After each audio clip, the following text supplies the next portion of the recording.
साथियों, कुछ दिन पहले मैं जापान गया था।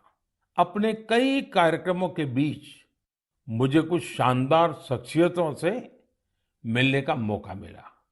मैं मन की बात में आपसे उनके बारे में चर्चा करना चाहता हूँ। वे लोग हैं तो जापान के, लेकिन भारत के प्रति इनमें गजब का लगाव और प्रेम है। इनमें से एक है हिरोशी कोइके जी, जो एक जाने माने आर्ट डायरेक्टर है।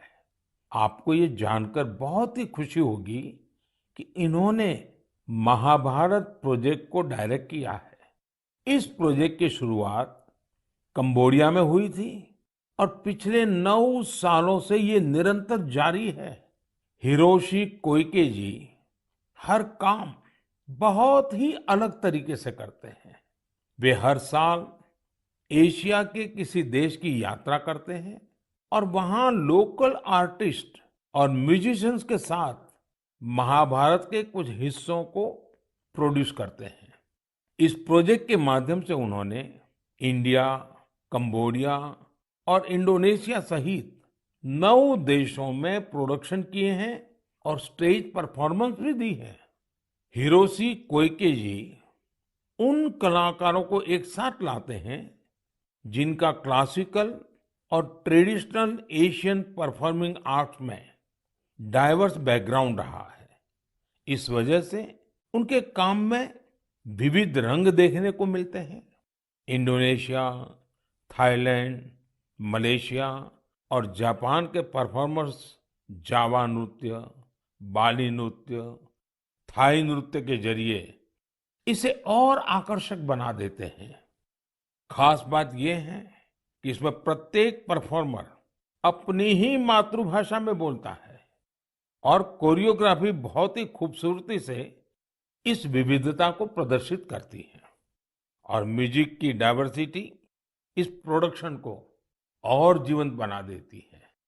उनका उद्देश्य इस बात को सामने लाना है कि हमारे समाज में डाइवर्सिटी और कोएग्जिस्टेंस का क्या महत्व है और शांति का रूप वास्तव में कैसा होना चाहिए। इनके अलावा मैं जापान में जिन अन्य 2 लोगों से मिला, वे हैं आत्सुशि मात्सुओ जी और केंजी योशी जी। ये दोनों ही टेम प्रोडक्शन कंपनी से जुड़े हैं। इस कंपनी का संबंध रामायण की उस जापानीज एनिमेशन फिल्म से है जो 1993 में रिलीज हुई थी। यह प्रोजेक्ट जापान के बहुत ही मशहूर फिल्म डायरेक्टर युगो साकोजी से जुड़ा हुआ था। करीब 40 साल पहले 1983 में उन्हें पहली बार रामायण के बारे में पता चला था। रामायण उनके हृदय को छू गई, जिसके बाद उन्होंने इस पर गहराई से रिसर्च शुरू कर दी।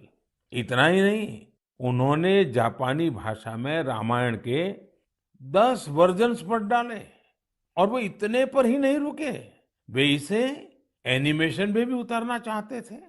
इसमें इंडियन एनिमेटर्स ने भी उनकी काफी मदद की।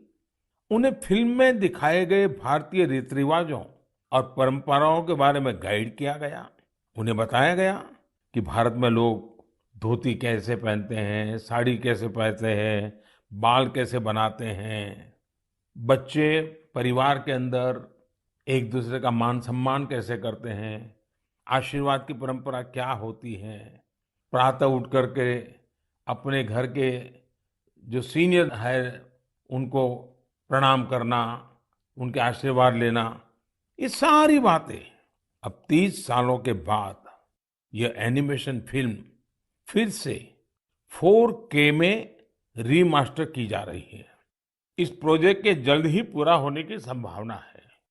हमसे हजारों किलोमीटर दूर जापान में बैठे लोग जो न हमारी भाषा जानते हैं, जो न हमारी परंपराओं के बारे में उतना जानते हैं, उनका हमारी संस्कृति के लिए समर्पण, ये श्रद्धा, ये आदर बहुत ही प्रशंसनीय है। कौन हिंदुस्तानी इस पर गर्व नहीं करेगा।